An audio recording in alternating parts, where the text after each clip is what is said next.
맥카시의 The Road라고 하는 작품과 함께 이야기를 한번 나눠보도록 하겠습니다.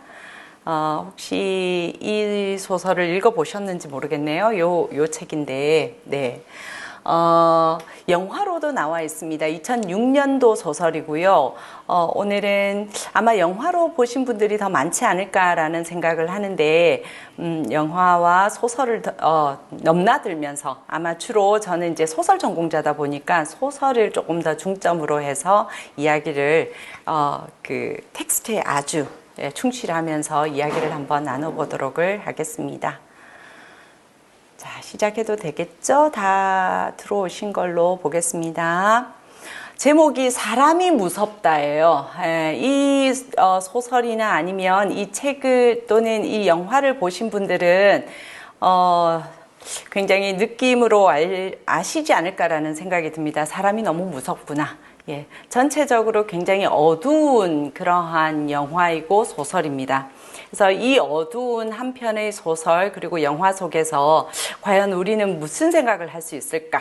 예, 그런 다양한 생각을 사실은 할 수 있는데 그 중에서 오늘 저는 이제 쭉 하다 보면은 나중에 귀결하는 것이 어떤 환경, 생태라는 것과 그리고 사람이라고 하는 것 이런 것에 대해서 아마 좀 모아지지 않을까라는 생각을 해봅니다. 그 이외에도 많은 생각을 아마 하시리라고 생각을 합니다. 저는 뭐 특별히 더 뭐를 알아서가 아니라 일단 이 소설을 먼저 이렇게 안내해드리고 마치 한 편을 이미 다 읽으신 분들은 복습을 하는 그러한 기분으로 군데군데 아주 핵심이 되는 그러한 문장들을 같이 읽고 그리고 또 생각을 해보고 고민하고 되새겨보는 그러한 시간을 가져보도록 하겠습니다. 자, 소설의 딱 첫 시작이 이렇게 시작을 합니다. 남자는 깜깜한 숲에서 잠을 깼다. 밤의 향기를 느끼자 손을 뻗어 옆에서 자는 아이를 더듬었다. 밤은 어둠 이상으로 어두웠고 낮도 하루가 다르게 잿빛이 짙어졌다.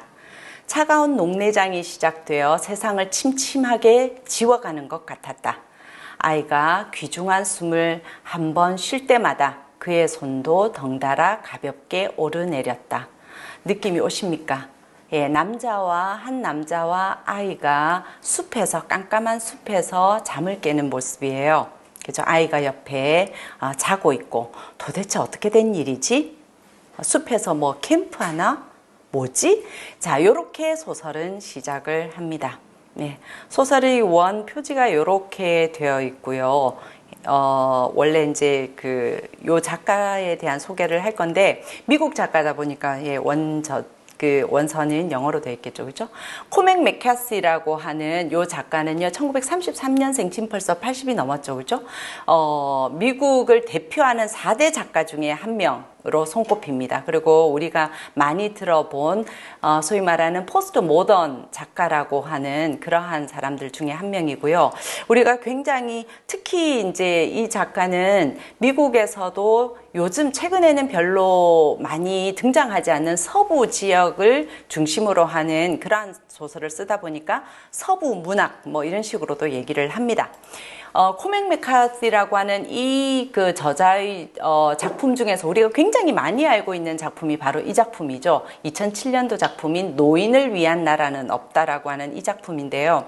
실질적으로 이 소설을 읽어보신 분은 없더라도 이 제목은 거의 다 들어보셨을 겁니다. 굉장히 많이 인용되기도 하고 패러디 되기도 하고 노인을 위한 나라는 없다. 뭐 정치 쪽에서도 굉장히 많이 인용을 해요. 그렇죠? 그래서 많이 들어보셨는데 이 구절 노인을 위한 나라는 없다라고 하는 이 구절이 원래는 코맥 맥카시의 이 소설에서 나왔고 원래 더 원조는요 시에서 나오죠. 예.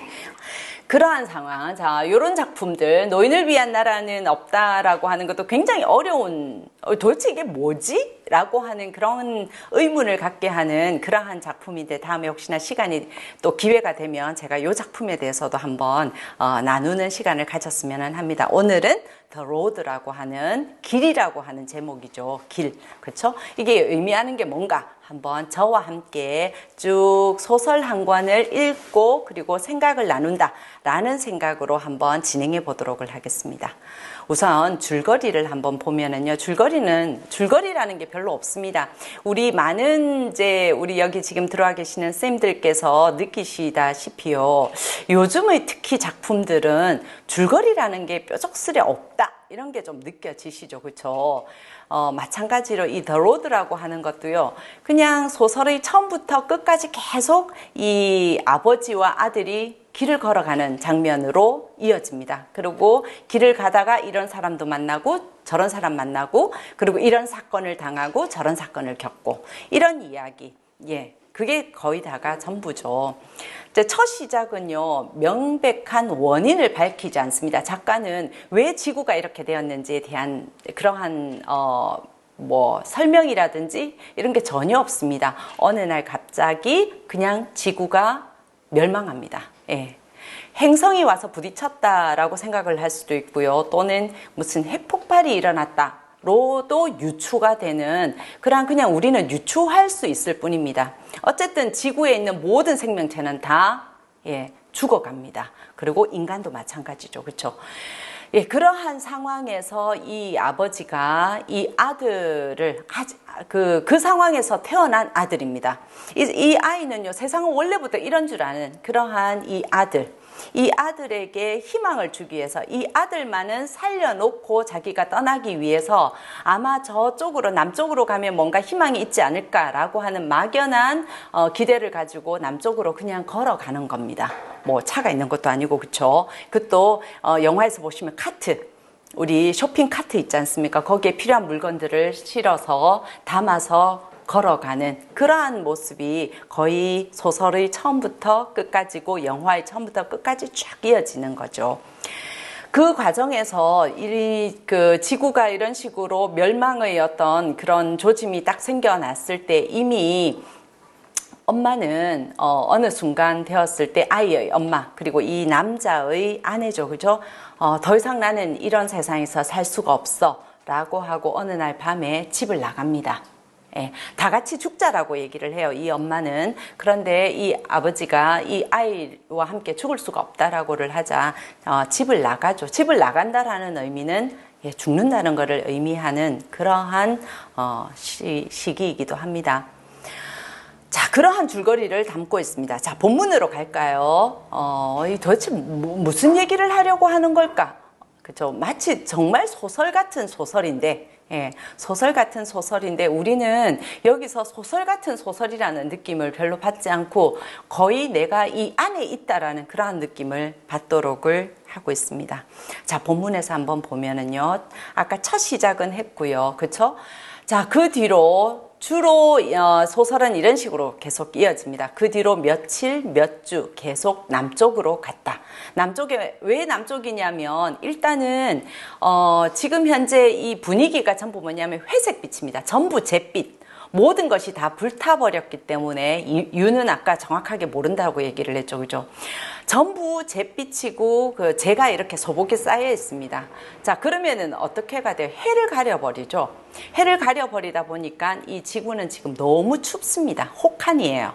그러니 아마 북쪽보다는 남쪽으로 가야지 일단 기후 자체가 따뜻할 것이고 살아남을 가능성이 높고, 그러다 보니까 모든 사람들이 남쪽으로 움직이고 있는 상황입니다. 그래서 남쪽으로 가요. 단둘이서 끈질기게 생살이 드러난 구릉지 다 타버린 거죠. 지금의 상황을 보여줍니다. 알루미늄 주택들, 가끔 재생림의 헐벗은 줄기들 사이로 저 아래 뻗은 주간 고속도로가 보였다. 추웠다. 점점 더 추워졌다. 점점 더 이제 기온은 더 내려가죠. 그들은 산들 사이의 높은 곳에 자리 잡은 고개 바로 너머에 서서 남쪽의 커다란 만을 굽어보았다. 그들의 시야가 미치는 곳은 전부 불에 탄 흔적뿐이었다. 재의 여울 위로 거무스름한 바위들이 서 있었다. 그러니까 온통 재예요. 그쵸? 재의 큰 파도들이 위로 솟구쳤다가 광야를 거쳐 멀리 쓸려 내려갔다. 암흑 너머로 눈에 띄지 않고 움직이는 침침한 해의 자취. 느낌 오시죠? 그쵸? 그러니까 재에 가려져 있는 아주 침침한 해. 점점 더 재는 더 많아지고 해는 점점 더 없어지고 그런 상황이다 보니 기온은 더 떨어지고 멀리서 천둥이 치는 소리에 남자는 일어나 앉았다. 사방에 희미한 빛이었다. 어디서 왔는지 알 수 없는 떨리는 빛은 검댕이 떠다니는 비에 굴절되었다. 남자는 방수포를 끌어당겨 그들의 몸을 덮었다. 여기서 그들은 아이와 자신을 얘기합니다. 잠을 깬 채로 오랫동안 귀를 기울였다. 몸이 젖어도 말릴 불이 없었다. 몸이 젖으면 죽을 터였다.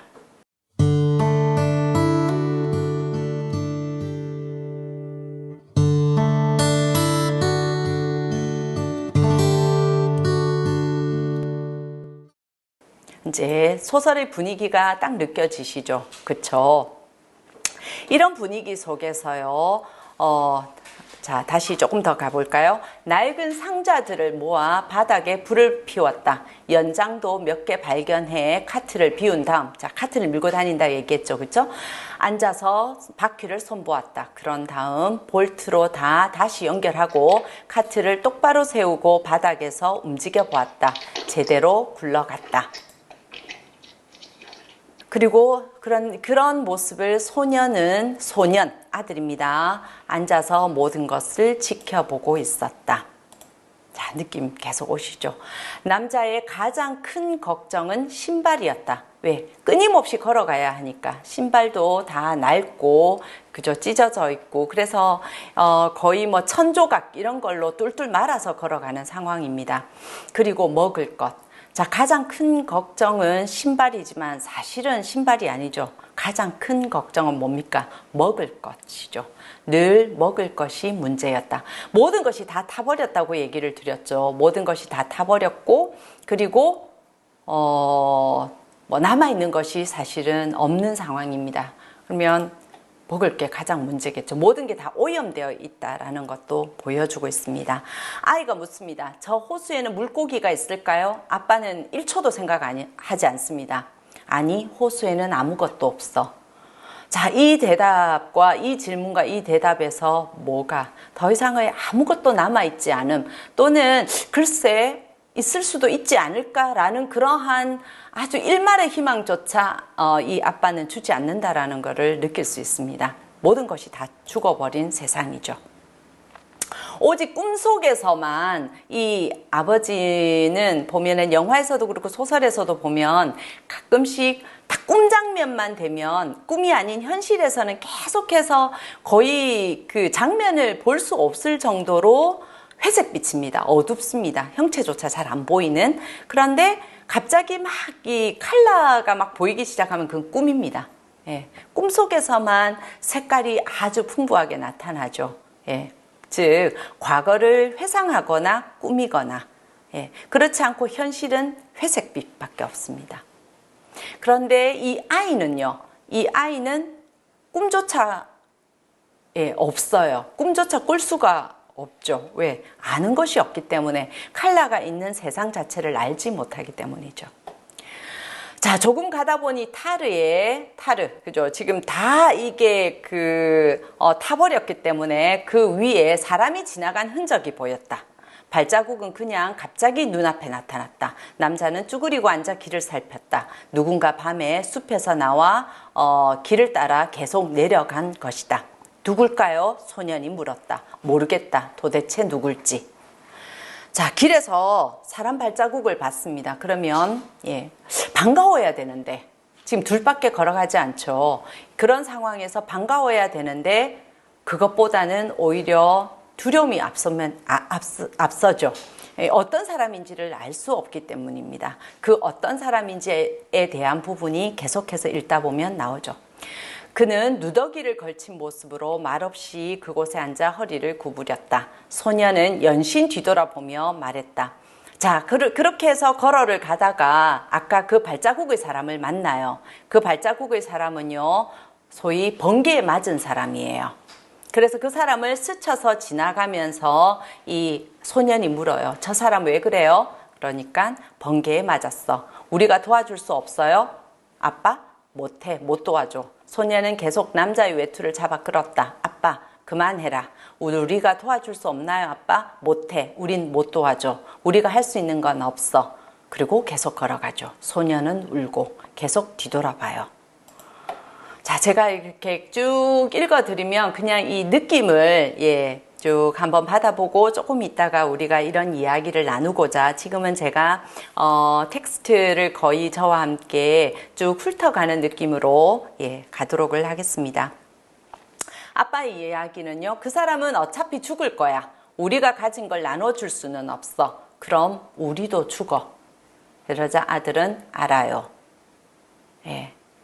자, 이런 장면이 종종 나옵니다. 이 이제 소설 속에서는요, 좋은 사람, 그러니까 선한 사람, 착한 사람, 나쁜 사람, 이 대비를 끊임없이 하거든요. 이 아이가 끊임없이 아빠에게 묻습니다. 우리는 좋은 사람이에요?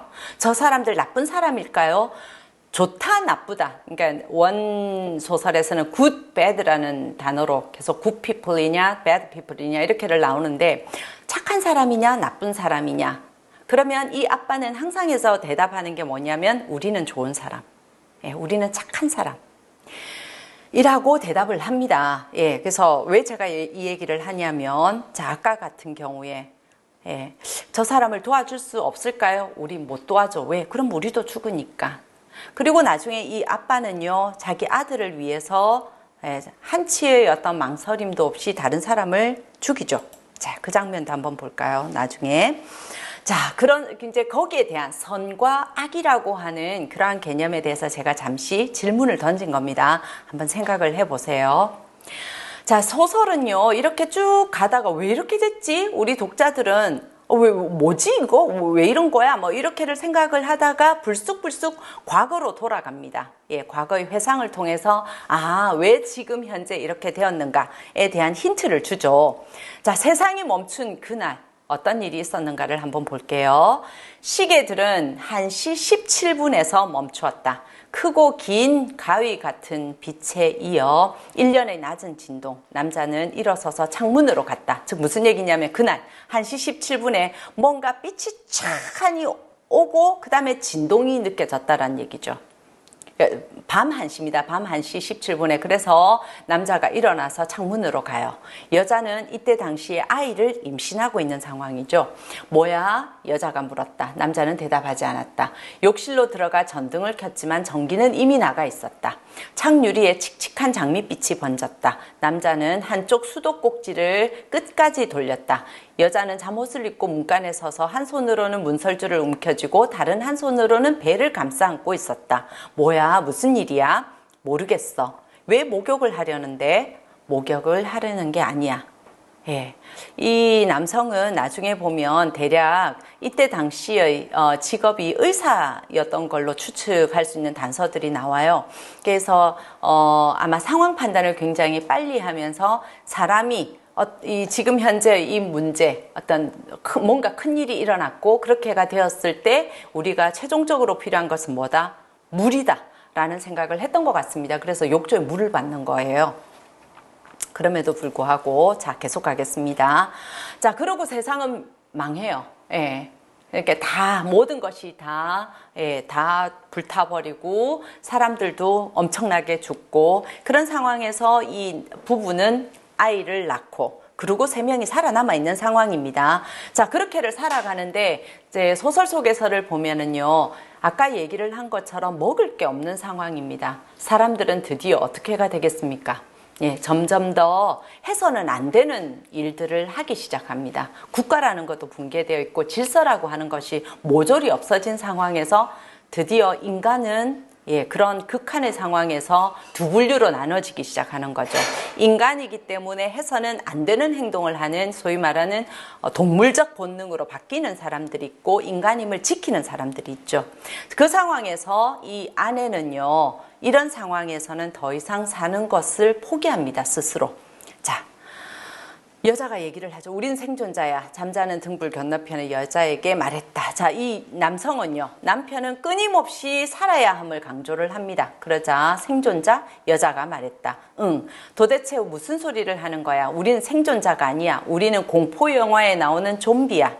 제발 이러지 마. 상관없어. 당신이 옳든 말든 상관없어. 나한테는 아무런 의미가 없어. 제발 그만해. 이건 오래전에 했어야 할 일이야.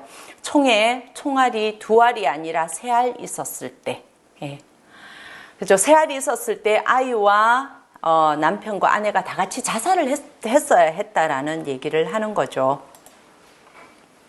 결국 죽느냐 살아남느냐 라고 하는 그러한 최종의 어떤 선택에서 이 아내는 존엄하게 인간으로서 죽는 것을 선택을 합니다.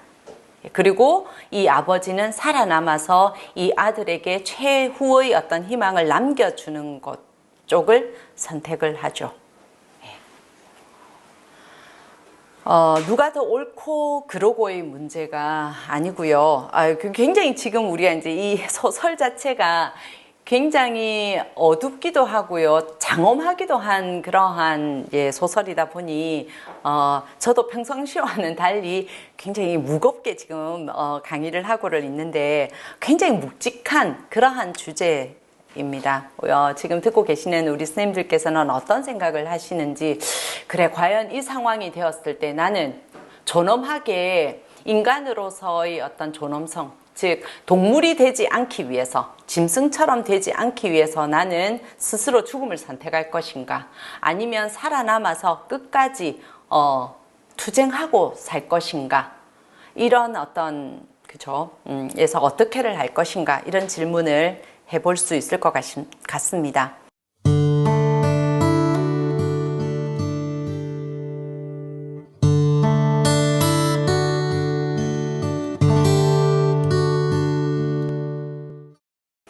자, 결국 이 아버지는요, 이 소설 속에서는 아마 코맥 메카시가 본인이 남성이기도 하고요, 모성애 쪽의 손을 들어주지 않습니다. 그리고 이 소설이 되게 The Road가 뭘로 유명하냐면 아주 강인한 부성애, 그러니까 아버지와 아들 간의 그 아주 강한 부성애, 이걸로도 되게 유명하기도 하고 많이 그렇게 해석이 되기도 합니다. 근데 이제 그거는 누구나 읽어도 그 부분은 다 감동을 받거든요. 이 아버지의 아들에 대한, 아들을 지키고자 하는 그런 강한 부성애는. 그래서 그 부분은 제가 별로 얘기를 하지 않을 예정이고요. 다른 이제 이야기들을 조금 더 풀어갈 예정입니다. 그래서 이 어머니 없이 지금 이 아들과 이 아버지가 가고 있다라는 얘기를 하는 겁니다. 다시 현실로 돌아올까요? 그거는 아까 그 밝았던 어머니가 결국 그렇게 아이를 놔두고 혼자 죽음을 선택을 하고 나서 이 아버지는 그 집을 나와서 희망을 찾아서 지금 걸어가고 있는 모습이란 뜻이죠. 그들은 발을 질질 끌며 재를 뚫고 오면서 두건을 쓴 머리를 좌우로 흔들었다. 몇 명은 이 부분이 뭐냐면 아까 얘기를 드린 것처럼 처음에 어떤 남성을 길에서 만나지 않습니까? 그 사람은 천둥, 번개를 맞은 사람이었고요. 또 가다가 보니까 트럭을 한 대를 만나게 돼요. 그리고 거기에서의 사람들이 소위 말하는 이 소설 속에서 나쁜 사람들이라고 얘기를 하는 사람들의 전형인 사람들입니다. 어디선가 탈취를 했거나 폭파되지 않고 남아있는 트럭 하나를 가지고, 이런 세상이 이렇게 혼돈이 오면은 가장 먼저 뭐부터 할 것 같습니까? 무기부터 먼저 거머쥐는 거죠. 그래서 무기와 이런 것을 가지고 있는 사람들, 그런 사람들의 모습을 우리가 볼 수 있습니다. 그래서 남자는 권총을 허리띠에 꽂고 소년의 손을 잡은 다음, 요거는 이 남자는 우리 지금 주인공 남자입니다. 손을 잡은 다음 카트를 나무들 사이에 끌고 가 쉽게 뛰지 않는 곳에다가 놔두고 지금 숨는 겁니다. 그 트럭이 지나가도록. 소년은 공포 때문에 얼어있고, 남자는 소년을 자신에게로 끌어당겼다. 괜찮아. 남자가 말했다. 뛰어야 해. 뒤돌아보지 마. 어서. 그러고 도망을 가는 장면이에요.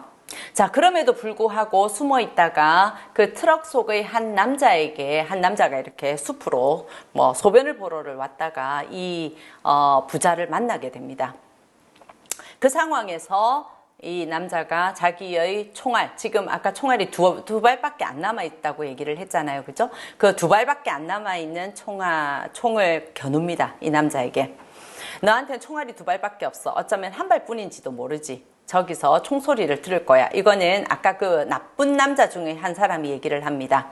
그러니까 이 남자, 우리의 주인공 아빠가 그래 듣겠지. 하지만 넌 못 들을 거야. 왜? 총알이 소리보다 빨리 움직이기 때문이지. 네가 소리를 듣기도 전에 이미 네 뇌 속에 들어가 있을 거야. 그걸 들으려면 전두엽하고 구와 측두 뇌회라고 부르는 게 필요한데, 자, 이런 의미에서 이런 부분을 통해서 이 사람이 원래는 의사였지 않을까 이런 추측을 하도록 만든다는 거죠. 너한테는 이미 그런 게 없을 거거든. 이미 다 수프가 돼 있을 거야. 당신 의사야? 그랬더니 이 사람의 대답은요, 난 아무것도 아니야. 원저에서는 nothing이라는 말을 하는데요. 그렇죠. 세상이 이렇게 되고 나서는 내가 이전에 뭐였고, 내가 뭐 하는 사람이었고, 내가 얼마만큼 부자였고, 이런 게 아무것도 남지를 않는 거죠. 예. 극한의 어떤 상황에서의 인간은요, 뭐 하는 사람, 뭐 부자, 가난, 인종, 이게 아니라 여기에서처럼 메카시는요, 아주 간단하게 이야기를 합니다. 아주 악한 사람과 선한 사람, 두 부류밖에 없다. 이렇게 얘기를 하고 있는 거죠. 그러면서 끊임없이 우리에게 질문을 합니다. 예, 당신은 선한 사람이냐 아니냐. 예. 자, 그래서 결국 이 남자는요, 우리 주인공 남자는요, 2m 떨어진 거리에서 이 남자에게 총을 발사합니다. 그리고 사내는 바로 뒤로 쓰러져 죽죠. 그러고 나서 어째야 되겠습니까? 총소리를 듣고 나머지 무리들이 올 거기 때문에 엄청나게 빠른 걸음, 빨리 도망을 치고 다행히 살아남습니다. 한 고비를 넘겼죠. 그렇죠? 자, 그리고 또다시 이제 다음 사건으로 넘어갑니다. 그렇게를 하고 드디어 이제 도망을 갔다가 나중에 이 트럭이 다 가고 나서 다시 돌아와서 아까 그 카트를, 자기들의 생필품이 그 안에 다 들어있습니다. 뭐 덮고 자는 어떤 그 방수포라든지 이런 것이 다 있는 그 카트로 왔는데, 이미 카트는 약탈을 당한 뒤죠. 그리고 먹을 게 약간이라도 남아있었지만 이제 아무것도 없습니다. 그곳에는 아무것도 없었다. 그렇죠? 소년의 배낭도 사라져 보이지 않았다. 예, 그렇게하고를 오다가 자, 겪는 일을 한번 볼까요? 돌아오는 길에 뼈와 꺼죽이 쌓여 있고 그 위에 돌멩이들이 덮인 것을 보았다. 뭔 것 같습니까? 예, 창자의 웅덩이. 이 창자는요, 사람의 창자를 얘기합니다. 남자는 신발 끝으로 뼈들을 밀어보았다. 삶은 것 같았다. 느낌 오십니까? 이 뭐지? 예, 이 뼈가 이게 삶아서 그 안에 속살은 없고 뼈만 남아 있는 거라는 얘기죠. 옷은 전혀 보이지 않았다. 아니, 여기서 웬 옷, 즉 사람이라는 얘기입니다. 그렇죠? 어둠이 다시 밀려오고 있었다. 벌써 몹시 추웠다. 남자는 몸을 돌려 소년을 두고 온 곳으로 가 무릎을 꿇고 두 팔로 소년을 꼭 안았다. 얼마나 절망적이겠습니까? 예, 그렇죠? 자, 사실은 이 상황에서 이 더 로드에서는요, 나중에 되면은 아까 얘기를 드린 것처럼 더 이상 지구상에 먹을 게 남아있지 않습니다. 그러면 어떻게가 돼요? 남아있는 사람들만 남아있는 겁니다. 그죠? 그런 상황에서 누가 먹히고 먹느냐의 생존의 어떤 최악까지를 가는 그러한 장면을 보여주고 있죠. 자, 닷새 동안 아무것도 먹지 못하고 잠도 거의 자지 못했다. 이런 상태로 작은 도시의 변두리에 이르렀다. 길 위쪽의 언덕에 한때 웅장했던 집이 자리 잡고 있었다. 소년은 남자의 손을 잡고 서 있었다. 자, 언덕 위에 아주 멋진, 옛날에 아주 부잣집이었을 것 같은 그런 집이 남아 있어요. 지금 닷새 동안 못 먹었죠. 그래서 아빠는요, 저기에 가면 뭔가 먹을 게 남아 있을지도 몰라. 왜? 부잣집이니까. 그죠? 먹을 걸 찾아야 돼. 근데 아이는 가지 말자라고 얘기를 해요. 그런데 아빠는 들어가 보자 라고 얘기를 하고 들어갑니다. 이 소설에서 가장 끔찍한 장면 중에 하나입니다. 뭐가 있을 것 같습니까? 자, 읽어드리겠습니다. 남자는 삐걱대는 나무 층계를 내려가기 시작했다.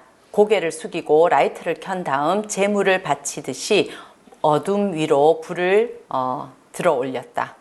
즉 불을 들고 지금 위에는 아무것도 없어요. 그런데 어떻게 보니까 지하실로 내려가는 문이 있는 거예요. 그래서 지하실에 대부분 뭐 음식이나 이런 것들을 지하 저장고에다가를 하다 보니까 지하실로 내려가 보는 거죠. 냉기와 습기, 사악한 악취. 소녀는 남자의 외투를 콱 움켜쥐었다. 돌벽의 일부가 보였다. 진흙바닥, 시커멓게 더럽혀진 낡은 매트리스. 남자는 몸을 웅크리고 다시 밑으로 내려가 불을 앞으로 뻗었다. 뒷벽에 웅크리고 있는 것은 벌거벗은 사람들이었다. 남자 여자 할 것 없이 모두 두 손으로 얼굴을 가리고 숨으려 했다. 예, 어두운 지하실이죠. 지하실에 그냥 사람들이 벌거벗은 채 사람들이 있는 거예요. 매트리스에는 두 다리가 허벅지까지 다 잘린 남자가 누워 있었다. 뭉퉁하게 남은 부분은 시커멓게 그을려 있었다. 냄새가 끔찍했다. 제가 이런 거 읽어드려서 정말 죄송합니다. 느낌 오시나요? 제가 굳이 설명을 안 해도 이게 느낌이 오시죠? 맙소사, 남자가 작은 소리로 말했다. 이윽고 한 사람씩 고개를 돌리더니 희미한 빛을 향해 눈을 깜빡였다. 살려주세요. 그들이 작은 소리로 말했다. 제발 좀 살려주세요. 맙소사, 남자가 말했다. 오, 맙소사. 남자는 몸을 돌려 소년을 잡았다. 서둘러. 남자가 말했다. 얼른. 그죠? 다시 얘기를 드리자면 아까 얘기를 한 것처럼 지금의 이 세상은요, 먹을 게 더 이상 없는 세상이에요. 자, 아까 얘기를 드린 것처럼 소위 말하는 총과 권력이 아니죠. 힘을 가진 사람들, 그죠? 무기를 가진 이 사람들. 자, 이 사람들은 무기를 가지지 않은 사람들, 힘이 없는 사람들, 이 사람들을 지금 어떻게를 하고 있는 겁니까? 예. 소위 음식으로, 예. 그래서 지하 저장고에다가 이 사람들을 마치 우리가, 뭐 제가 굳이 설명을 안 해도 이해가 되시죠? 저장을 해놓고, 예, 음식으로서 한 명 한 명, 부분, 이렇게를 이용을 하는 거죠. 그죠? 남자는 소년을 층계 위로 밀어 올렸다. 살려주세요. 그들이 소리쳤다. 서둘러. 턱수염이 난 얼굴이 층계 발치에 나타나 눈을 껌뻑거렸다. 제발. 그가 소리쳤다. 제발 서둘러. 어서 서두르라니까. 남자는 소년을 문을 밀어 올렸다. 소년이 문 밖으로 널브러졌다.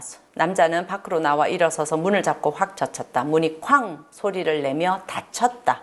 즉 무슨 얘기냐면 자기가 올라오고 지하실 문을 닫아버리는 거예요. 남자는 몸을 돌려 소년을 잡았다. 소년은 완전히 기가 질려 공포의 춤을 추고 있었다. 제발 좀 가자.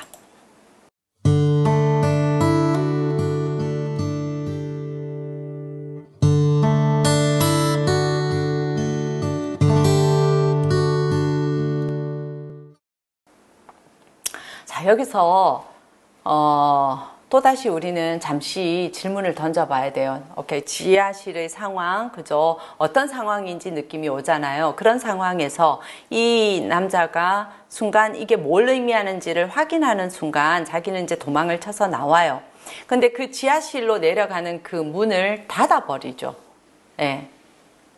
즉, 그 문을 열어만 둬도 이 밑에 있는 사람들이 올라올 수도 있어요. 그런데도 불구하고 이 남자는 문을 닫고 나와요.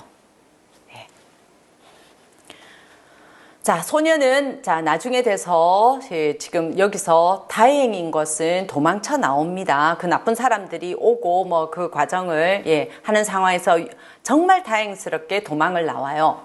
자, 그러고 나서 이 소년이 한숨 돌리고 나서 물어요. 소년은 남자의 허벅지에 머리를 대고 누웠다. 잠시 뒤 소년이 말했다. 거기 있던 사람들을 죽이겠죠. 그죠? 그래. 왜 그래야 하는 거예요? 모르겠다. 죽여서 먹나요? 모르겠다. 먹는 거죠. 그죠? 그래. 우리도 잡아먹힐까봐 거기 있던 사람들을 도와줄 수 없었던 거죠. 그래, 바로 이거죠. 그죠? 그래서 못 도와준 거예요. 그래, 알았어요. 네. 왜냐하면 그 사람들을 도와주는 사이에 그 나쁜 사람들이 올 것이고, 그죠? 그 사람들과 더불어서 이렇게를 하다 보면 어떻게 될지는 잘 모르지만 어쨌든 위험할 거란 생각을, 자기 목숨의 위험을 생각을 하면서 결국은 그 사람들을 구조하지를 않습니다. 그렇죠? 자, 그러면서 아들이 물어요. 우린 아무도 안 잡아먹을 거죠. 그죠? 그래, 당연히 안 잡아먹지. 우리가 굶더라도요. 지금 굶고 있잖아. 지금 5일째 굶었죠. 그죠? 어쨌든 안 잡아먹을 거죠. 그래, 안 잡아먹어. 무슨 일이 있어도요. 그래, 무슨 일이 있어도 우리는 좋은 사람들이니까요. 그래. 그리고 우리는 불을 운반하니까요. 자, 불이라는 단어가 계속 나와요. 이게 원서에서는 fire, 그렇죠? 불. 이 불이라고 하는 게 뭘까? 이 아이는 끊임없이 나는 그 불을 본 적 없어요 라고 얘기를 하고, 이 아빠는요, 너의 가슴 속에 그 불이 있어 라는 이야기를 이렇게 주고받는 장면들이 종종 나오는데요. 자, 우리는 이 불을 운반하는 사람이라고 하는 사명감, 이걸 이 아빠는 이 아이에게 끊임없이 불러일으켜 주죠. 인간이라는 것을, 그래서 이제 사실 우리가 그 그리스 신화에서 보면 이 불을 훔쳐서 인간에게 주지 않습니까? 그렇죠?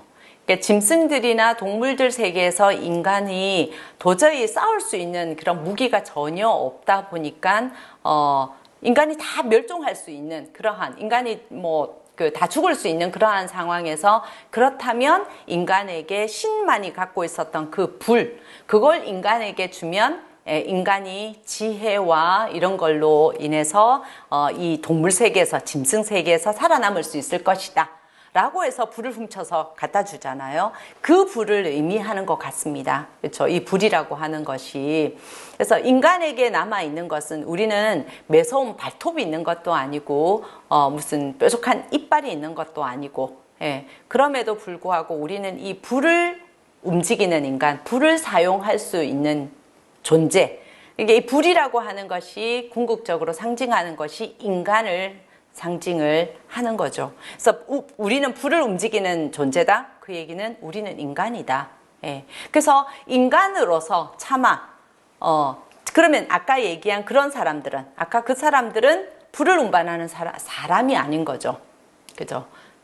불을 가지고 있는 삶이 아니라 어떻게 보면 가장 근원적인 자신의 욕구와 살아남기 위해서, 생존을 위해서라면 인간임을 포기하고 무기를 사용하는, 짐승들이 자기의 이빨과 발톱과 이런 것들을 이용을 하듯이, 아까 그 인간을 잡아먹는 그 나쁜 사람들이라고 표현되어 있는 그 나쁜 사람들은 불을 움직이는 사람들이 아닌 거예요. 자기들의 생존을 위해서라면, 그렇죠, 무기를 사용하는 그러한 사람들.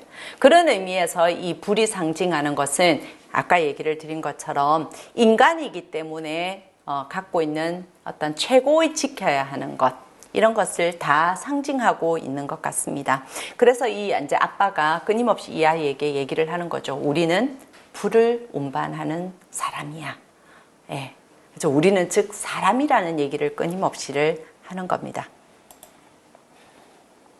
자, 다행인 거는요. 자, 그렇게 하고 나서 이 아이와 아빠가 다시 아까 그 위험한 상황을 이겨내고 가다가 우연히 길에서 이렇게 들판에서 뭔가를 바닥에서 발견을 해요. 그렇게 하고 그걸 이렇게 열어보니까 그 밑에 지하 저장고가 있는 거예요. 음식 저장고가. 엄청나게 많은 캔들, 깡통들, 그쵸? 그게 가득 차 있고, 그리고 아마 그 주인은 뭔가를 대비한 것처럼 거기는 음식만 있는 것이 아니라 씻고 할 수 있는 그런 모든 것들이 다 되어 있어요. 그래서 거기에서 아주 잠시긴 하지만 아주 행복한, 면도도 하고 목욕도 하고 인간으로 돌아오는 그러한 부자의 모습이 여기서 그려집니다. 자, 아버지의 감탄, 내려와라, 이럴 수가, 어서 내려와. 통조림이 든 상자가 잔뜩 쌓여 있는 그러한 공간을 발견을 합니다. 아이는 여기서 그냥 계속 살면 안 돼요? 라고 얘기를 하지만 아빠는 불안하죠. 그렇죠? 여기서 계속 살 수도 없었어요. 음식도 언젠가는 끝이 나겠지만 문제는 그 나쁜 사람들 역시 음식이 없기 때문에 아까 사람들을 하고 나면 그 다음에는 또다시 끊임없이 추격을 할 것이고 하다 보니까 들키게 될 것을 생각해서 여기에서 음식을 잔뜩 카트에 옮긴 다음에 다시 길을 떠납니다. 예. 그러한 장면이 이어지죠.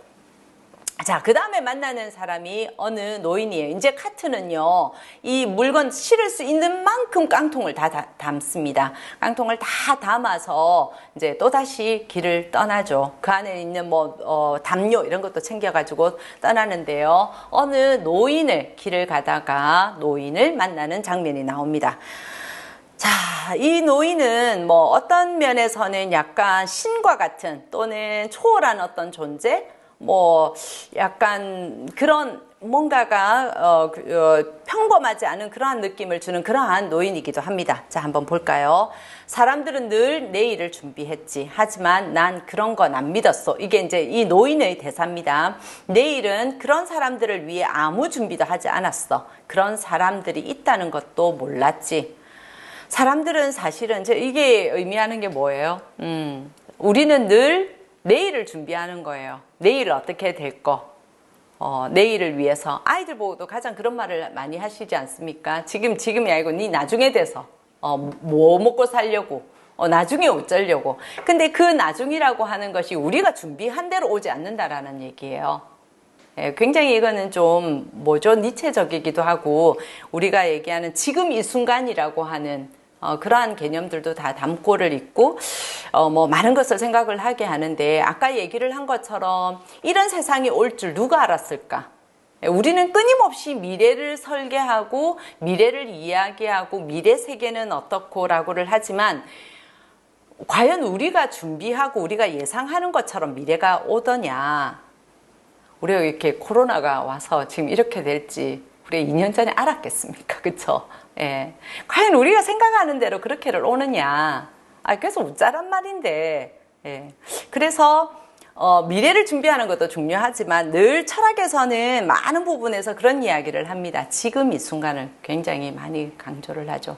지금 이 순간이 1초 후면 과거가 되고, 예. 오지 않는 어떤 미래에 대한 어떤 막연한 준비, 그것보다는 지금 이 순간을 더 열심히 최선을 즐기고 이런 얘기를 많이 하죠.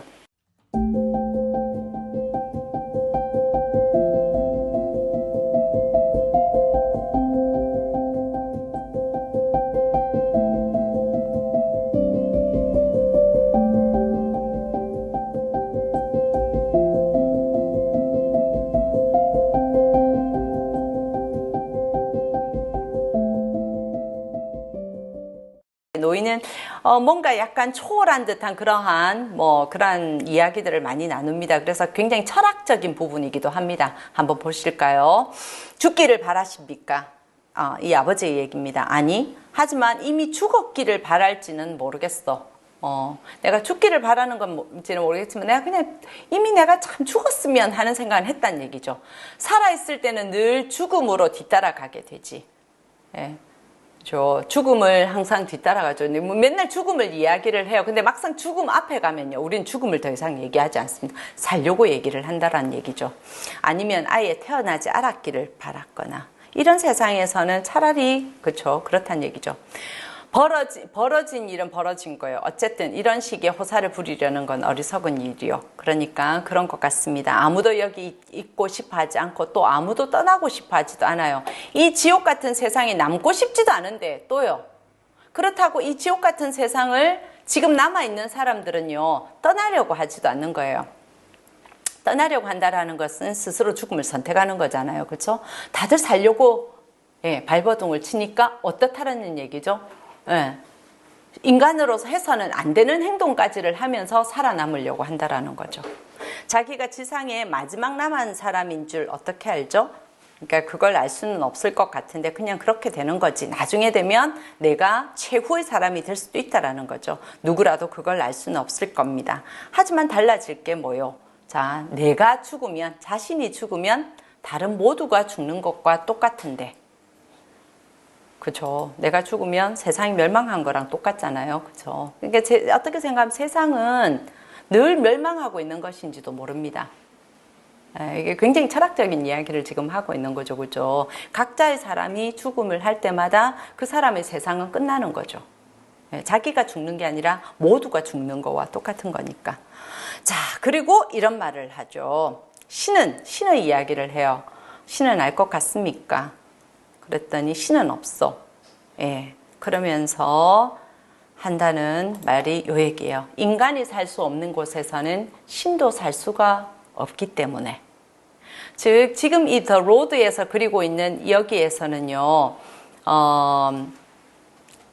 굉장히 그러니까 신에 대한 질문을 하고는 있지만 과연 정말 신이 있다면 이렇게를 할까? 이런 질문을 끊임없이를 나눕니다. 즉 인간이 살 수 없다면 인간이 다 멸종한 곳에 과연 신이 있을까?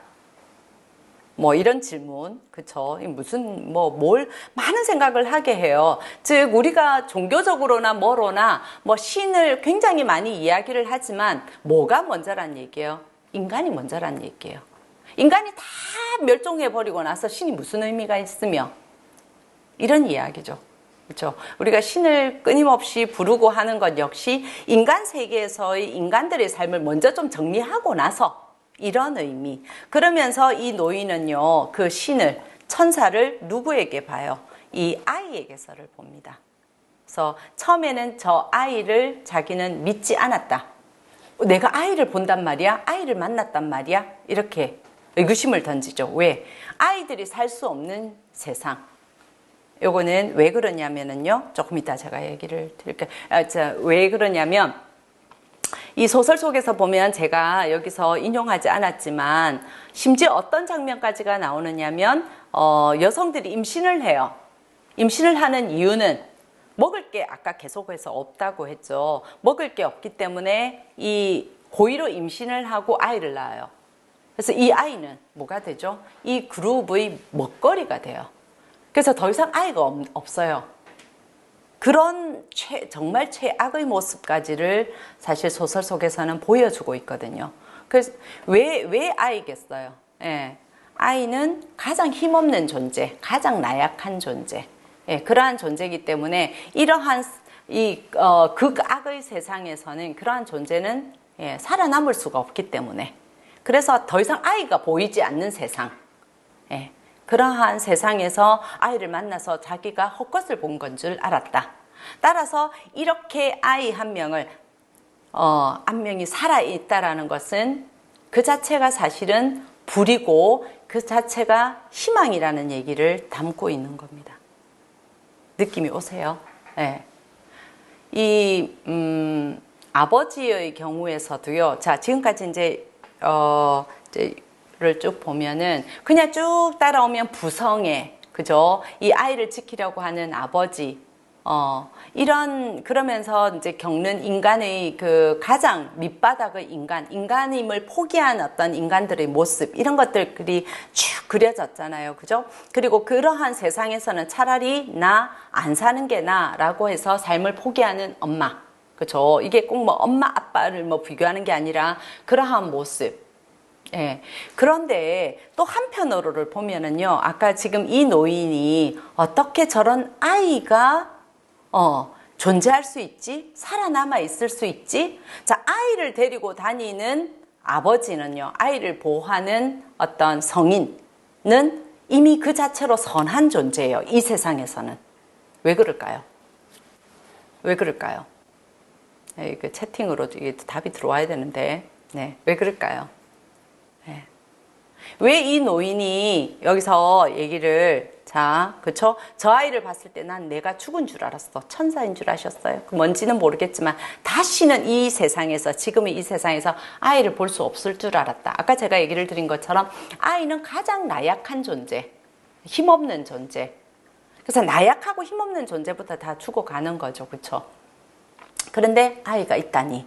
예, 그 자체가 희망인 거예요. 아이가 있다라는 것은 희망입니다. 여기서. 왜 그럴까요?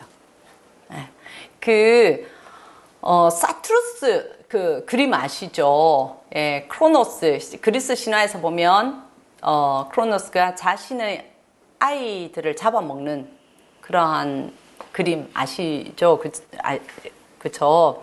그래서 보면 자기의 권력을 위해서 또는 자기가 이 세상을 지배하는 왕이어야 하니까, 신들의 왕이어야 하고 세상을 지배해야 되는데, 나를 뭐 하려고 하는, 나를 이기려고 하는 나의 아이들 어떻게를 합니까? 잡아 먹어버리죠. 다 낳자마자.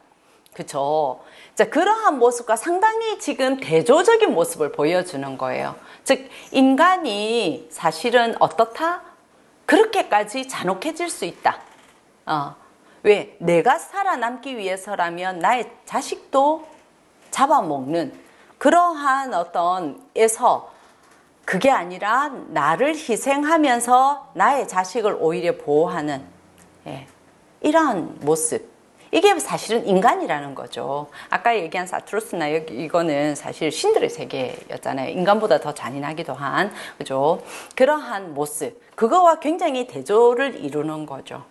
아까 얘기한 그 악의 인간들, 나쁜 사람들, 그 사람들은 아까 얘기를 드린 것처럼 자식을 낳아서, 자식이라고도 얘기를 할 수가 없어요. 그냥 생명을 낳아서, 이거는 처음부터 뭐예요? 씨를 뿌리는 이유가 나중에 먹기 위해서.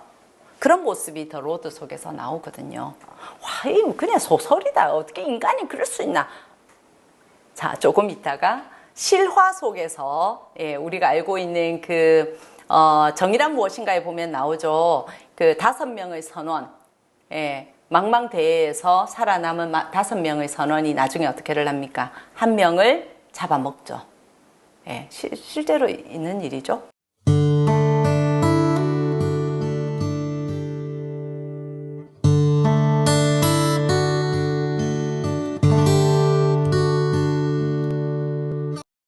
인간이 어떻게 이렇게까지 될 수 있지?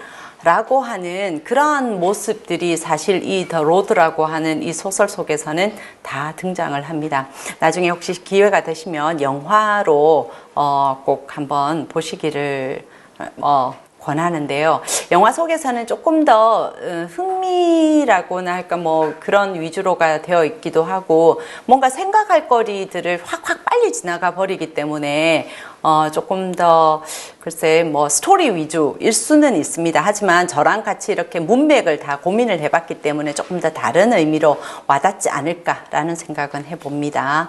자, 다시 우리는 문장과 더불어서 고민을 한 번 더 해보도록 하겠습니다. 아까 제가 마치는 즈음해서 얘기를 드렸던 과연 이게 소설 속의 이야기일까? 인간이 극한의 상황까지를 간다면 과연 나를 포기하고 그러니까 나의 삶, 나의 생명, 나의 생존을 포기하고서라도 인간으로서의 존엄성을 과연 지킬까? 아니면 인간 일단 살고 보자가 될까? 라고 하는 그러한 이제 많은 경우들이 사실 우리가 뭐 그 경우를 겪지 않고서는 그런 일을 뭐 안 겪고서는 우아하게 살 수 있는데, 그쵸? 그런 경우에서 인간이 얼마만큼 잔인해질 수 있는가라는 것들이 이러한 소설에서 많이 다루고 있죠. 우리가 눈먼 자들의 도시에서도 보면 인간이 극한 상황이 되면 어떻게 짐승처럼 변하는가. 그래서 눈먼 자들의 도시에서도 거기서 주인공 여성이 계속해서 하는 말이 적어도 우리는 짐승이 되지 말아야 되지 않겠습니까? 이런 대사가 나오거든요. 여기서도 마찬가지죠. 그렇죠?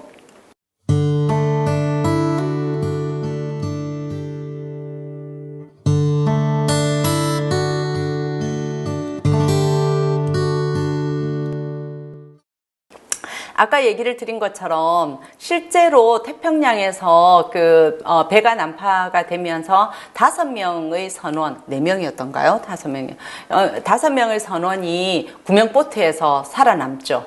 예, 그 중에 한 명이 17세 소년이잖아요. 그쵸? 그런데 이 17세 소년이 먹을 게 아무것도 없어요. 이 구명보트에서 딱 살아만 남았어요. 그런데 이 소년이, 해서는 안 되는 일을 하죠. 그 바닷물을 먹어버려요. 그러면서부터 이 소년은 시름시름 앓기 시작해요.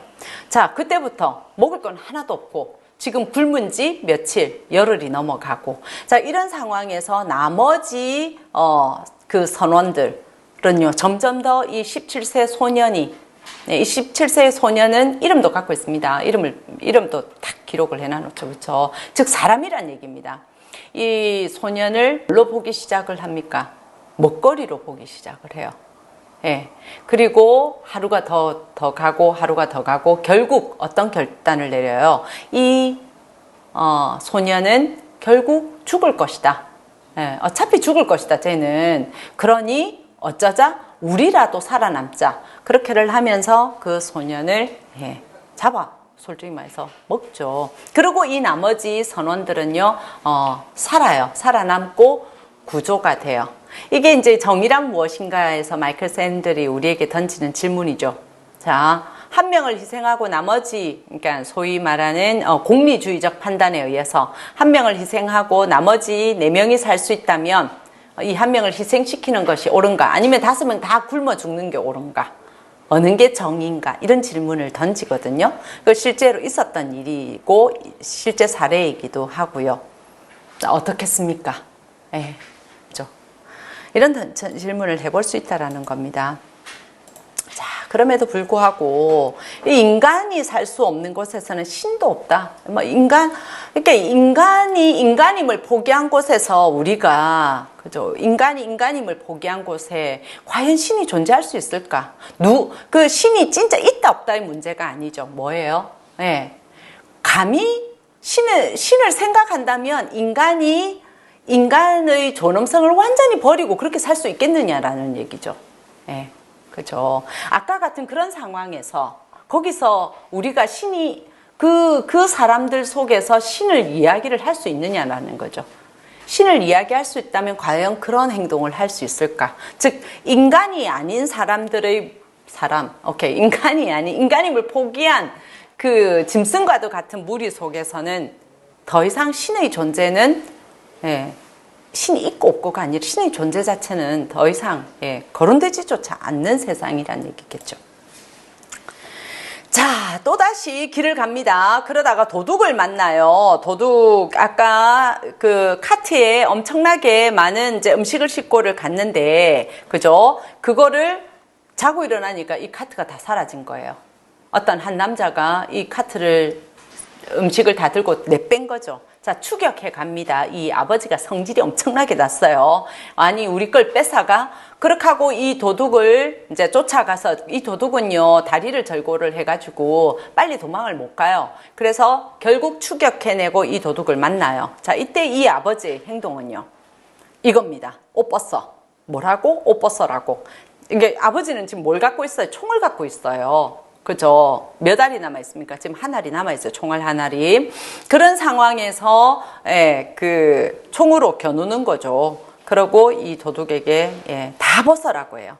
그래서 홀라당 다, 벗겨버리고요. 그러고는 그 남자를 그 길에다가 세워놓고 이 아버지는 다시 카트를 뺏어서 가져가요. 네가 우리한테 우리의 모든 것을 가져갔잖아. 그래서 니는 가진 게 아무것도 없으니까 그 옷가지를 내가 다 뺏어서 가져가. 라고 하고, 뺏어갑니다. 자, 그 남자는요, 아까 얘기를 했죠. 지금 이제는 해가 가려져서 지구가 점점 더 추워지고 있다고. 그런 상황에서 옷을 다 벗고 길에 서 있는 그 남자는 둘 중에 하나예요. 추워서 얼어 죽든지, 나쁜 사람들에게 들켜서 죽든지. 그죠? 간접적으로 이 남자는, 이 아이의 아버지는 그 도둑질을 한 그 남자를 죽인 결과가 되는 거예요. 살인을 한 거랑 똑같죠. 아까 그 남자는 도둑은요. 자, 한번 생각을 해보세요. 이 도둑은 그 물건을 카트를 훔칠 때 이왕이면 자고 있는 이 아버지도 그때 그냥 죽여버렸으면 자기는 안 죽었을 거잖아요. 근데 이 도둑은 아버지를 살려놓고 물건만 가지고를 갔어요. 근데 결과적으로 자기는 그 선택에 의해서 자기는 죽임을 당하는 거랑 똑같아요. 아, 복잡하죠. 그쵸? 뭐지? 예. 아까 아버지가 그랬잖아요. 우린 착한 사람이라 했는데, 아, 자기 성질 받으니까 지금 똑같잖아. 뭐 이런 얘기. 그쵸? 뭐지? 이런. 결국, 이게 나의 아이를 살리기 위해서, 내가 살기 위해서 이런 생각 꼭 그렇게까지 할 필요가 있었을까? 뭐 이런 많은 어떤 질문들이 가능해집니다. 그래서 결국은 아이가 굉장히 화를 내요. 아이가 난 그 사람을 죽일 생각이 없었어. 아빠가 그렇게 하니까. 그러나 소녀는 아무런 대꾸도 하지 않았다. 하지만 우리가 그 사람을 죽였어요. 그리고 사실 다시 돌아갑니다. 이 아이 때문에. 이 아버지도 좀 양심의 가책도 느껴지고. 하지만 그 남자는 그 자리에 없어요. 예. 자, 그러면서 이제 꿈 이야기가 나오는데요. 실질적으로 이제는 꿈조차 꿀 수 없는 그러한 거의 희망조차 걸 수 없는 그러한 이야기까지가 나오고요. 자, 그러다가 이 아버지는 지금 이제 소설이 쭉 진행되는 과정에서 이 아버지가 죽어가고 있다라는 그러한 힌트가 계속해서 등장을 합니다. 그게 아버지가 기침을 계속해요. 기침을 하고 그리고 그 기침 속에는 피도 섞여서 나와요. 즉 아버지의 폐가 안 좋아. 왜냐하면 지금 재로 완전히 덮여 있다라고 얘기를 했잖아요. 그 상황에서 이 아버지가 죽어가고 있다라는 느낌을 받아요. 그리고 이 아버지도 그걸 알아요. 예. 그러다 보니까 마음이 더 급하죠. 예, 빨리 이 아이를 어디 안전한 곳까지를 데려다 줘야 되는데 라고 하는 그런 아버지의 조급증 이런 것도 보여집니다. 자, 그러다가 또다시 어느 건물에서 사람의 인기척을 발견을 합니다. 발견을 하고 그런데 그쪽에서 먼저 이 남자를, 즉 아버지를 나쁜 사람으로 생각을 하고 화살을 쏩니다. 그리고 거기에 아버지가 다리를 맞죠. 그리고 아버지는 그쪽을 향해서 또 그 조명탄을 쏩니다. 그래서 그쪽에 있는 사람도 죽어요. 예. 이제 그러한 일이 벌어지고요. 그러고 나선 이 아버지가 그 자기 스스로가 화살 맞은 다리를 치료하는 장면이 나옵니다. 그때 아버지와 아들의 대화를 한번 보면 아팠죠? 그죠? 아들이 얘기하죠? 그래, 아팠어. 아빠는 정말로 용감해요? 중간 정도. 지금까지 해본 가장 용감한 일이 뭐예요? 남자는 피가 섞인 가래를 길에 뱉어냈다. 오늘 아침에 잠자리에서 일어난 거. 네. 아이가 아버지가 이때까지 한 일 중에서 가장 용감한 일이 뭐냐고 물으니까 오늘 아침에 포기하지 않았고 잠자리에서 일어난 거. 이게 내가 한 가장 매일매일 아침이 이 아버지는 아마 고민과 갈등이 아니었을까. 그쵸? 그게 가장 자기가 하는 일 중에서 가장 용기 있는 일인 거예요. 이쯤 되면 우리도 그렇지 않을까요? 이쯤 되면 쫓아오는 사람들은 우리를 잡아먹으려고 쫓아오는 사람들이고요. 저기에는 특히나 저쪽 남쪽을 가면 뭔가가 있다라는 확정이라도 있으면 우리가 또 가요. 확신이라도 있으면. 근데 그것은 확신이 없는 거예요. 막연한 거잖아요. 그러면 우리가 이렇게 간다라는 것은, 희망을 걸고 간다라는 것은 정말 대단한 용기가 필요한 것이 아닐까. 예. 그래서 그것 자체가 굉장히 용감한 것이 아닌가. 그럼에도 불구하고 한번 생각을 해보시면 이게 소설 속에서만 그럴까? 자, 이게 소설 제목이 더 로드잖아요. 길. 사실은 알고 보면 여기는 극한으로, 아주 극한으로 다 그려놔서 그렇지 우리의 삶 자체가 사실은 이렇죠. 내가 오늘도 일어나서, 내가 오늘도 일하러 가서, 내가 오늘 또 싸워가면서를 하는데, 자, 그래서 밝은 내일이 온다? 라고 하는 확신이 있으십니까? 네, 그쵸. 확신이 없잖아요. 확신할 수 있는 게 아무것도 없죠. 모든 것이 다 불명확해요. 불확실하고. 그러니까 마치 안개 속에서 우리가 가는 것처럼, 우리 이 영화에서를 보면, 소설 속에서 보면 모든 게 잿빛이에요. 뿌연 속에서. 그리고 저쪽에서 다가오는 사람이 선한 사람인지 악한 사람인지 전혀 알 수가 없어요. 그래서 여기서처럼 총을 쐈는데 알고 보니까 그게 착한 사람이었을 수 있고요. 내가 착한 사람을 죽였을 수도 있고, 착한 사람인 줄 알고 갔는데 악한 사람일 수도 있고, 우리의 삶 자체가 이런 것이 아닌가. 그래서 오늘 아침에 나는 또다시 희망을 걸고 그럼에도 불구하고 일어나는 것. 그게 우리 삶에서 가장 용감한 일은 아닌가.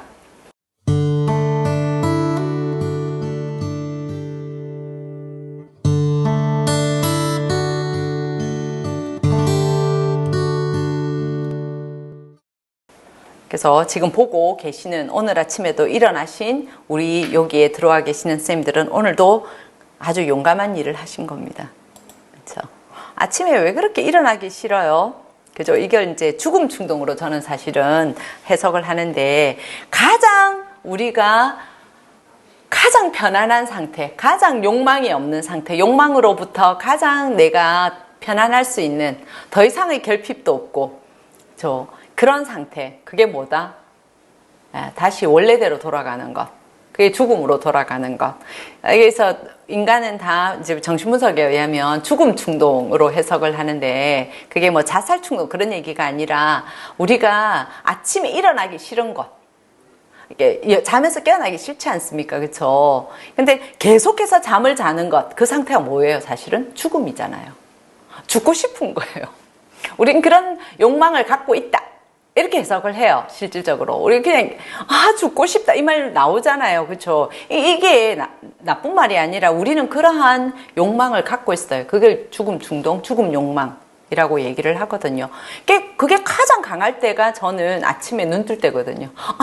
안 뜨고 싶어. 계속 눈 감고 있는 게 뭐예요? 그게 죽음이잖아요. 그럼에도 불구하고 어떤다는 얘기죠. 예, 살아난다는 거죠. 오늘 아침에도 나는 살아났다. 자, 다시 돌아가겠습니다.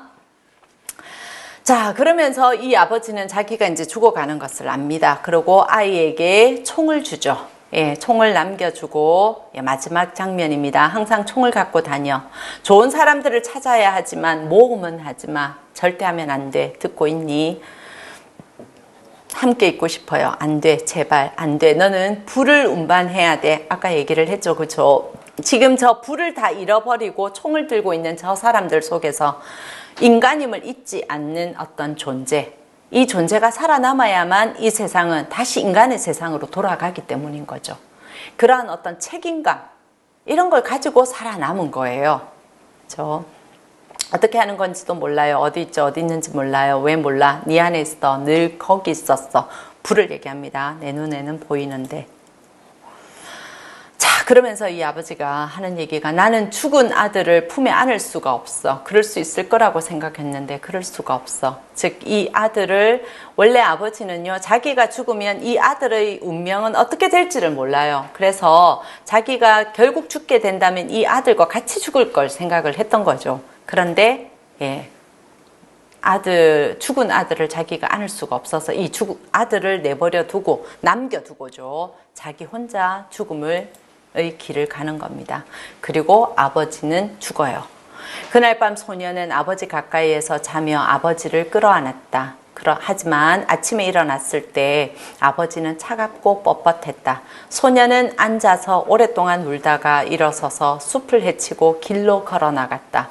소녀는 돌아와서 아버지 옆에 무릎을 꿇더니 차가운 손을 잡고 아버지 이름을 연거푸 불렀다. 자, 소녀는 사흘을 머물다가 길로 걸어나가 앞쪽을 바라보고 온 길을 돌아보았다.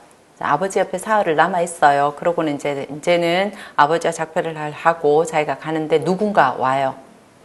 몸을 돌려 숲으로 돌아가려다가 그러지 않기로 했다. 그냥 길에 서서 기다렸다. 나쁜 사람일 수도 있는데 그렇죠. 다행이에요. 다행히 착한 사람이죠. 그리고 걸어온 남성이 얘기를 합니다. 나하고 함께 가야 할 것 같구나. 그러니까 아이가 아저씨는 좋은 사람인가요? 그래, 난 좋은 사람이야. 이 아이는 끊임없이 물어요. 우리는 좋은 사람인가요? 아빠는 좋은 사람인가요? 예, 저 사람들은 나쁜 사람인가요? 그렇게를 물어요. 그 선악의 기준 자체가 사실은 모호해져 버린 세상. 이게 이제 우리가 포스트 모던 세상이라고 얘기를 하는데 오히려 코맥 메카시는 뭐라고 얘기하냐면 오히려 세상은 갈수록 선한 사람, 악한 사람, 새로운 기준에 의해서 우리가 이전에 말을 했었던 선하기만 한 존재, 악하기만 한 존재가 아니라 새로운 다른 개념으로서의 선, 좋은 사람이냐, 악한 사람이냐, 그 기준을 불을 가지고 있느냐, 예, 무기를 들고 있느냐의 기준으로 잡는 것은 아닌가라고 생각을 합니다. 그러면서 아이가 아저씨는 불을 운반하세요? 그래, 운반하자. 사실은 이 아저씨는 저게 뭔 말인지 몰라요. 근데 어쨌든 아이한테 뭔가 잘 얘기를 해야 될 것 같아서 그래 라고 대답을 하는 장면이죠. 그리고 또 하나를 더 물어요. 더 묻는 게 아까 제가 아이가 상징하는 걸 얘기를 했잖아요. 아이들은 있나요? 라고 물어요. 있지. 그 아이들을 잡아먹진 않죠. 안 잡아먹어. 사람을 잡아먹진 않죠. 안 먹어. 우린 사람 안 먹는다. 내가 함께 가도 되나요? 그래, 가도 돼. 그럼 좋아요. 그래, 이렇게 하고 갔는데 이게 잡아먹으면 어떡하죠? 이런 생각이 안 드세요? 난 그런 생각이 막 들었는데, 다행인 것은 소설 속에서는 정말 이 사람들은요, 자기의 아이들을 데리고 개도 한 마리 있어요.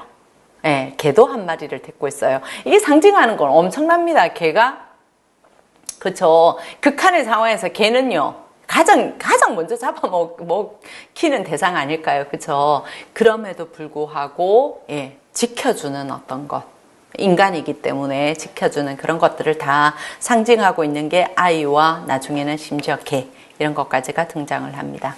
자, 마지막 소설의 마지막 장면입니다. 한때 산의 냇물에 송어가 있었다. 왜 갑자기 이런 얘기를 왜 하지? 자, 느낌으로 오세요. 송어가 호박빛 물 속에 서 있는 것도 볼 수 있었다. 송어가 이렇게 서 있는 거예요. 지느러미가 하얀 가장자리가 흐르는 물에 부드럽게 잔물결을 일으켰다. 이때까지 소설에서 전혀 볼 수 없는, 소설 속에서는 끊임없이 재가 그냥 회색빛 재, 그죠? 나무가 죽어있던 검은 나무가 쓰러지고 하는 것만을 얘기를 하다가 손에 잡으면 이끼 냄새가 났다. 생명이 느껴지십니까? 근육질에 윤기가 흘렀고 비트는 힘이 엄청났다. 등에는 벌레 먹은 자국 같은 문양이 있었다.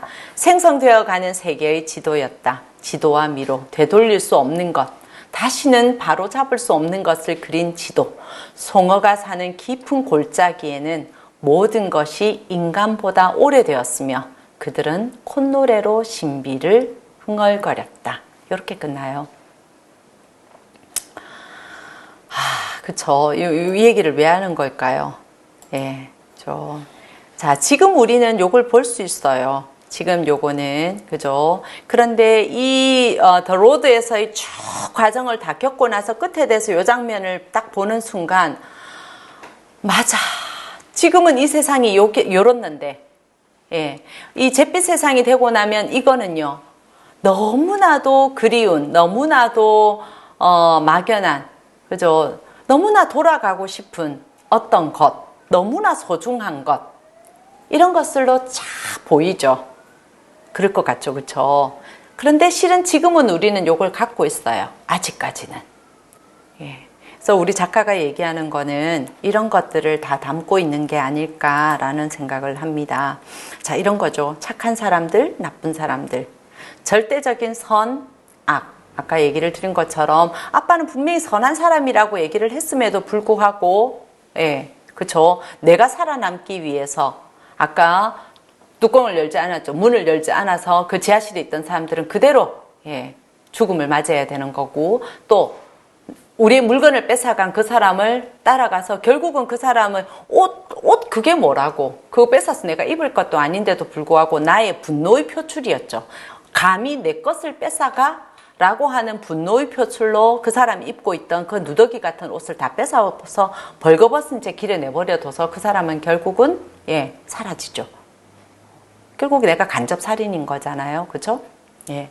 그러한 어떤 모습들, 예, 그러한 모습들은 실질적으로는 내 아이를 지키기 위한 아버지의 부성애라고 우리가 얘기를 하지만, 과연 이 아이가 얘기하는 것처럼 우리는 아버지는 착한 사람인가요? 라는 말에서 사람을 안 잡아먹은, 그러니까 최악의 짐승의 단계까지는 안 갔지만, 과연 또 한편으로 생각하면 이 상황에서 그럼 우리는 어떻게 할 것인가? 우리는, 그죠? 이렇게 될 수밖에 없는 것은 아닌가? 그래서 이런 생각들, 많은 생각들을 할 수 있을 것 같습니다.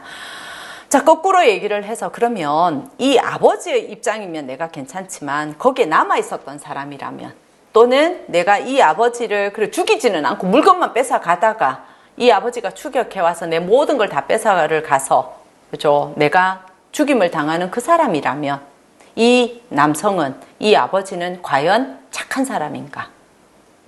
그죠? 뭐 이런 많은 생각을 해볼 수가 있다라는 거죠. 예, 가슴 속에 불씨 하나 갖고 계십니까? 우리는 불을 운반하는 사람입니까? 아니면 무기를 운반하는 사람입니까? 인간으로서의 존엄함, 그죠? 인간은 어디까지 존엄할 수 있는가? 그죠? 살아남기 위해서라면, 살기 위해서라면 인간임을 포기하고 어쨌든 일단 살고 보자로 가는, 그렇게를 해야 될까? 그렇게 해서 살아남는다면, 예. 자, 그러면 나중에 아까 질문에서, 그 노인의 질문에서 그 최후에 살아남는 존재가 된다면, 이런 질문도 하잖아요. 그죠? 자, 먹을 게 갈수록 없어요. 예. 그러면 어제까지 음식을 나누던 이 사람이 나중에 최종에 가면 어떻게 가야 돼요? 서로가 서로에게 먹잇감으로 보이길 수밖에 없잖아요. 그걸 쭉 해온 사람들은. 이렇게 되면 어떻게 될 것인가? 아까 얘기한 선원들 역시 처음에는 이 소년이었지만 만일에 구출되지 않고 4명이 또다시 계속 굶어간다면 그 다음 차례는 누가 될 건데? 그 다음 차례는. 그렇죠? 그리고 최후로 남는 사람은.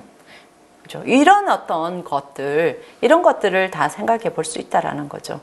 그러면서 아까 마지막 장면에서, 그래서 아까 얘기를 드린 것처럼 이 소설은 어떤 인간이라고 하는 근원적인 어떤 인간이라고 하는 것은 과연 어떤 존재인가, 어떤 살아남음 뭐 이런 거에 대한 질문도 하고 있지만 환경에 대한 어떤 질문, 이런 것도 같이 던지고를 있거든요. 우리가 지금 갖고 있는 것, 우리가 지금 소중하다고 생각하고 있지 않은 이런 것들, 공기, 그죠? 또는 나무, 또는 저 물속에서 뛰어노는 저 송어 한 마리, 이런 것들을 우리는 지금 현재 바라보고 있기 때문에 너무나도 쉽게 생각하고 있는 것은 아닌지, 그러한 소중함, 이런 것들도 우리에게 끊임없이 다시 생각하게끔을 만드는, 우리가 코로나가 아니었으면 사람과 사람이 그냥 마주 앉아서 밥을 먹고 하는 게 얼마나 소중했는지 우리가 과연 알았을까? 그쵸? 오늘도 아무 걱정 없이 나가서 누군가와 만나고 이야기를 나누는 것이 내일도 그럴 줄 알았는데 지금 우린 그렇게를 못하고 있지 않습니까? 그죠? 그런 것들. 그래서 지금 현재 우리가 갖고 있는 것, 지금 현재 우리가 이게 소중하다라는 걸 잊고 있었던 것들을 다시 소중함을 알아라는 그러한 의미도 담고 있는 것 같습니다.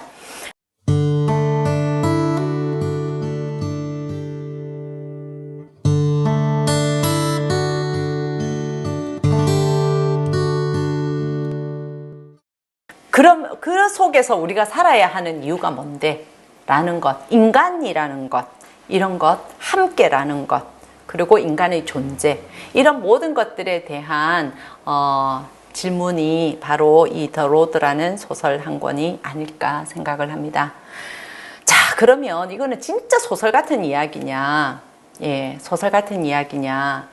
네, 요거를 조금 잔인한 극한의 이런 것들을 좀 빼고 나서를 보면 실질적으로 우리는 오늘도 이 길을 걸어가고 있는, 우리 삶 자체가 길을 걸어가고 있는 거잖아요. 그리고 이 길이 그렇게, 우리가 왜 꽃길만 가세요? 이런 이제 유행어가 번지느냐 하면 어차피 길인데 이런 척박함 또는 이런 잔인함 이런 거 안 보고 꽃길만을 갔으면 좋겠다, 늘 행복했으면 좋겠다, 이런 게 이제 꽃길만 가세요 뭐 이런 것 같은데, 과연 삶이라는 게 꽃길만 갈 수가 있던가요? 그쵸? 저는 그 말 되게 싫어하기도 하는데, 꽃길만 가다 보면 꽃길이 고마운지도 몰라요. 그리고 꽃의 향기에 취해가지고 나중에 되면 좀 이상해지기도 하고, 자, 그래서 별로 안 좋아하는 말이기도 한데, 우리는 어쩌면 늘 이 소설 속에서 이 아버지와 아들 같은 삶을 살고 있는 게 아닌가. 나의 먹을거리를 위해서, 내 먹거리, 우리 가장 많이 쓰는 말이 내 밥그릇. 내 밥그릇을 건드리는데 내가 어떻게, 그죠? 뭐 예를 들어서 어떤 특정 무슨 직업의 사람들에게 불리한 어떤 법안이나 이런 거 하면 예, 자기들 밥그릇 지키기 이런 말 굉장히 많이 하지 않습니까? 그죠? 사실 이 더 로드에서의 약간 그러한 극단적인 모습과 무슨 차이가 있을까? 예. 결국 인간이 먹을 것 이것만을 가지고를 싸우는 존재라면 이것은 인간이 아니라는 거죠. 그죠?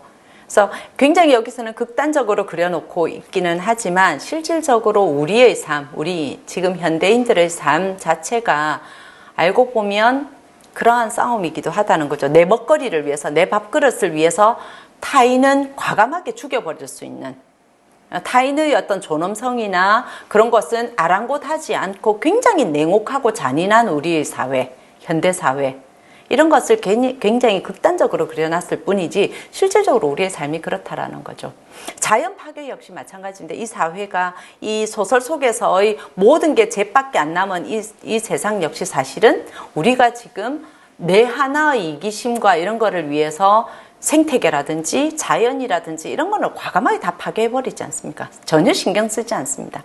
그렇게 해서 남은 세상, 내 밥그릇을 위해서 너의 죽음, 다른 아이의 죽음, 그렇죠. 그러니까 우리 뭐 요즘 학교 뭐 이렇게 엄마들 사이에서도 보면 내 애는 소중해서 남의 애는 어떻게 되든지 말 이런 굉장히 잔인한 모습들, 현대 사회에서의 잔인한 모습들 이런 게 이런 이 더 로드라고 하는 작품 속에서 다 우리가 돌이켜 볼 수 있는 그러한 것이 아니었나.